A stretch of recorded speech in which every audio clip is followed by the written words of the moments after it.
ክቡር ጠቅላይ ሚኒስትርን ለተናገሩት ንግግር አመሰግናለሁ።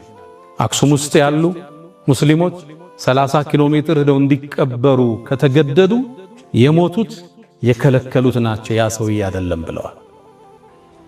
አክሱም የኢትዮጵያ ክፍል ነች። መጀመሪያ እስልምናን የተቀበለ ምድር ነው። ሙስሊሞች እዛው ተወልደው ቋንቋቸው እዛው እትብታቸው እዛው ተቀብረው ዛሬ ለመቀበር 30 እና 50 ኪሎ ሜትር ከከተማዋ መውጣት ይጠበቅባቸዋል። ለምን ስትላቸው አክሱም ዳግማዊ ኢየሩሳሌም ነች ይለዋል።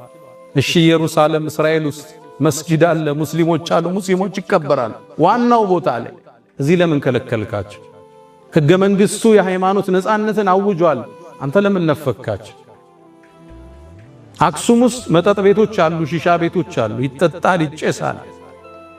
ሶላት ያው ሙስሊሞች የመርየምን ቅድስነት የተቀበሉ የኢየሱስን ነብይነት ያጸደቁ ክርስቲያኖችን የመጽሐፍ ሰዎች ብለው ያሉት ሙስሊሞች መጠጥ ከሚጠጡ ተራቁበት።